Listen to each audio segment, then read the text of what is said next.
Welcome back to the channel, team. This is going to be episode 3. We are going to go over some more disassembly on my wife's 1987 TRX250R engine. I wanted to take a minute to show you guys kind of my work area, just to show you don't have to have the fanciest shop in town. You don't have to have all the coolest stuff. It's really pretty simple, pretty basic, guys. I do pretty much everything out of this small box. It's just a flat workbench with some decent lighting. It's nothing over the top. I also wanted to show you guys this cool organizer I got. I think it works out pretty good. It was like $5, Harbor Freight, super cheap stuff, but it works good for what it is. It's not like we're gonna be holding up a car with it. So just wanna take a quick second to show you guys. It really doesn't take much. You just gotta dig into it and get started. And once you get going, as long as you can remember how to put stuff back together, you will be totally fine. On today's episode, we are going to start tackling this side of the machine. That is going to be the crank sprockets, the counterbalance, the shifter mechanism, and the kickstart gear. It's all pretty basic, guys. We don't have to be too overly concerned about it until we go to put it back together and make sure that everything lines up properly. However, it is easier to put back together if we keep it organized while taking it apart.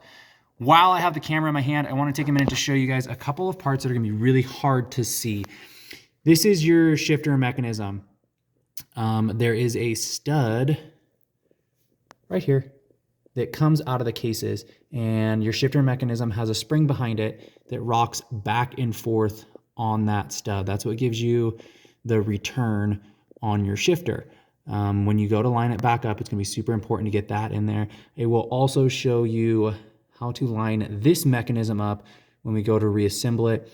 If you're really good, you can pull all this apart and it should stay together. However, we are gonna play as if we're gonna have a lot of errors here, because I want you guys also to see what happens when it doesn't go perfect and it goes wrong. So that's gonna be today's project. I'm gonna throw you guys back up on the stand so I can use both hands, and we'll get started on this thing. Okay, guys, we're gonna start with the crankshaft gear. It's a right hand thread, 14 millimeter head bolt. If you try to just spin it, you're gonna spin the whole thing. So we are gonna use our penny trick that we learned in the last episode. If you take a penny and place it between those two gears, put a little tension on it, should hold it for you so you don't have to worry about jamming up your fingers. I am going to use an impact on it. Penny drops out and bolt comes loose just like that.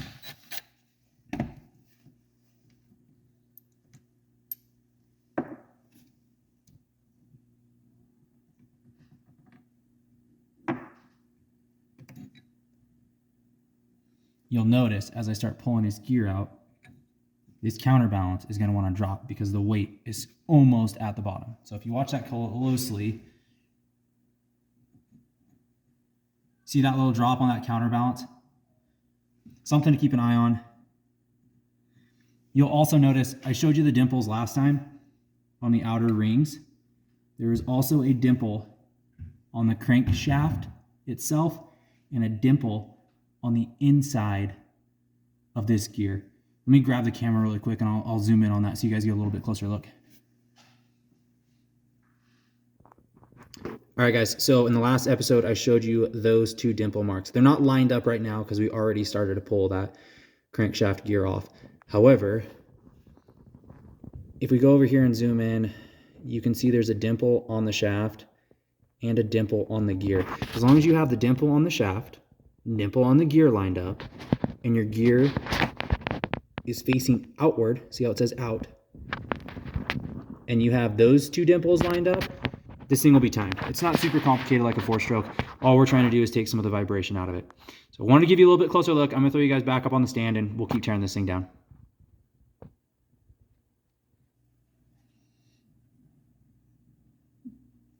Okay, now that you've seen how it all lines up, let's keep pulling it apart.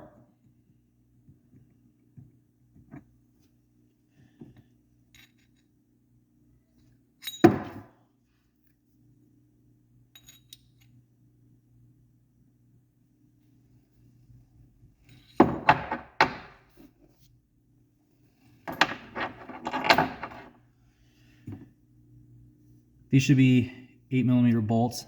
There is a little retainer plate that holds your counterbalance in. You can hear it flopping. We can go ahead and take those out and pull that retainer plate off since we're on this side anyways.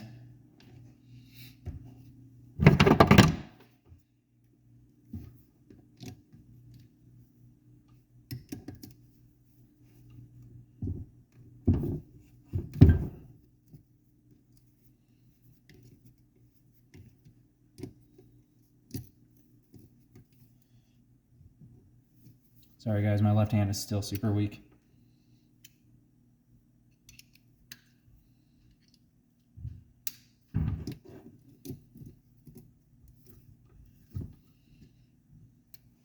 Once we get those broke loose, I'm gonna throw my 8mm on my impact and pull them off a little bit quicker.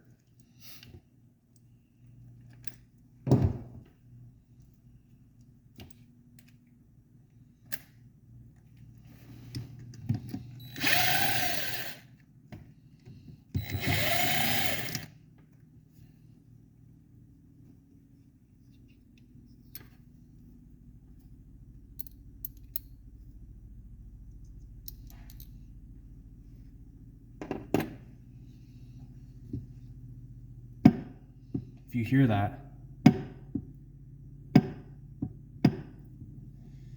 I remember correctly, this has to go just a special way. So the inside of the case is shaped just so this will only go in one way. You'll need to put the weight on your counterbalance pointing towards the front of the engine, and then it should come out. So what we're looking at here, if you see this portion of your counterbalance shaft, that's actually riding on a bearing inside the cases. So we can take a look at that. We should be able, once we get it split, to get a better look at that. There's also a bearing on the back of your counterbalance gear. Guys, this one sounds really smooth, runs really smooth. I do have another one of these sitting in a box. We can take a look at it later and see if it's in better shape, but I don't see anything wrong with this at all, and I'm sure it'll be going back in our engine.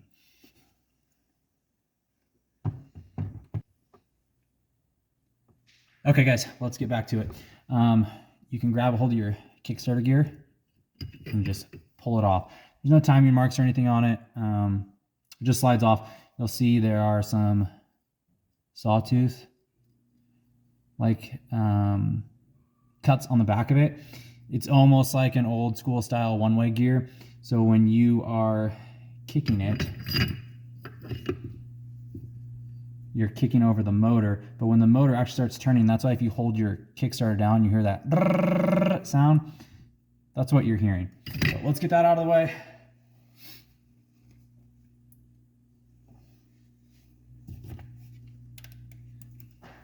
Two 10mm bolts behind this.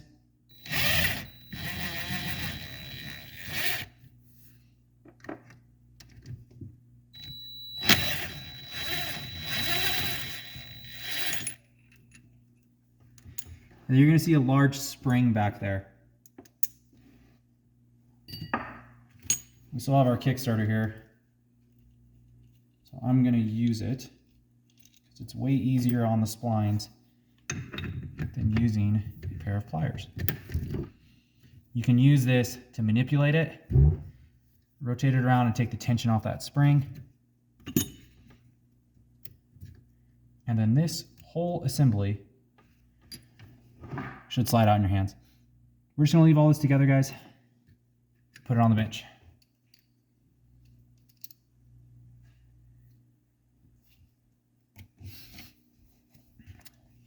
Next up, we're gonna get into the shifter and shifter mechanism.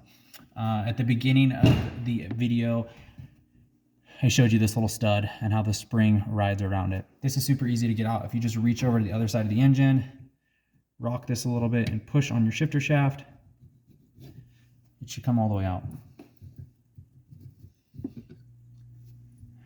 You'll see the splines that your shifter hooks on the other side of the engine.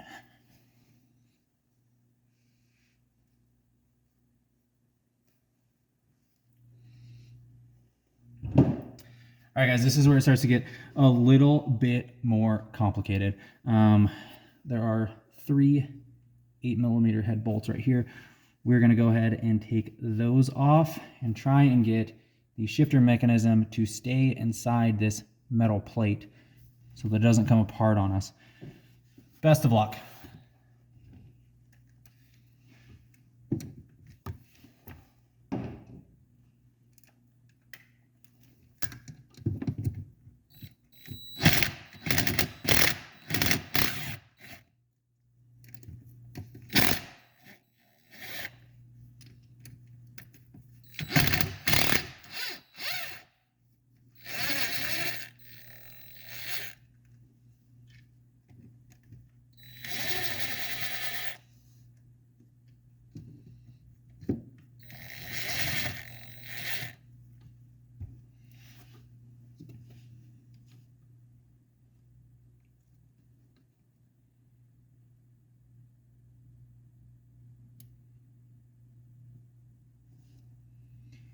Okay guys, we did it very delicately and we managed to get that all out in one piece. What you're looking at here, sorry, I know the lighting isn't the best, but what we're looking at here is behind these two, there are small springs on either side that push out against that plate. It's not super difficult to get back together. I can show you guys that after we get it cleaned up and we start doing reassembly, but it's super easier if you can take it off in one piece and put it back together in one piece. We'll see what we can do.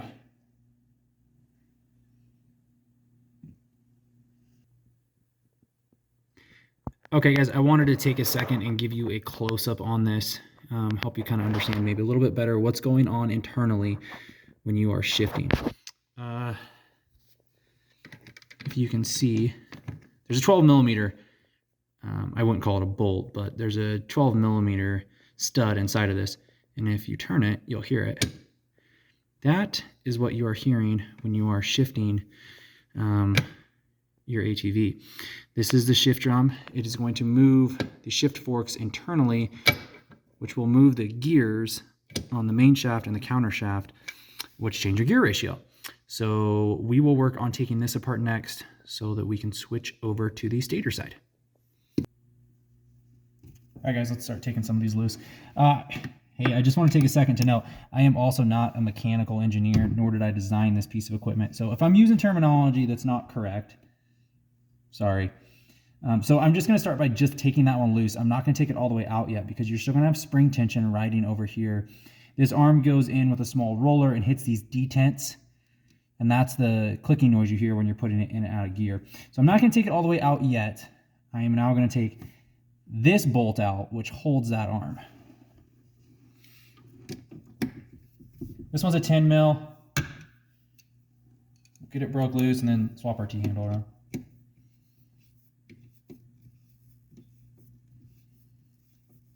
There's going to be some spring tension on this.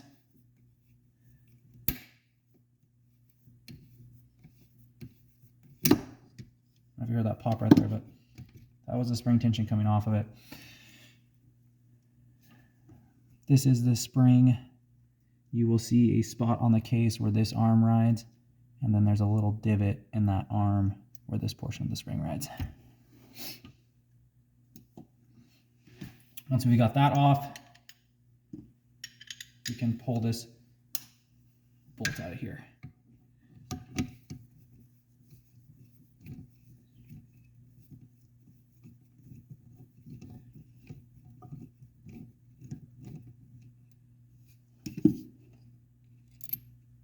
See what I mean? It's not really a bolt. It's like a stud on one side, and then it has a smooth shaft on this side. So don't lose it. You'll definitely have to get a special Honda part to replace that. We'll pull the hub out. I'll grab the camera and zoom in so you guys can see a little better. There's a dimple on this side, and there's a stud that sticks out and catches that dimple on the other side. So make sure that's lined up when we're getting ready to do reassembly. If you put it back together and you try and just wrench it on with that little threaded stud I just showed you, you'll either pull the threads out of the stud or you'll screw up the back side of this. So be careful with that, guys.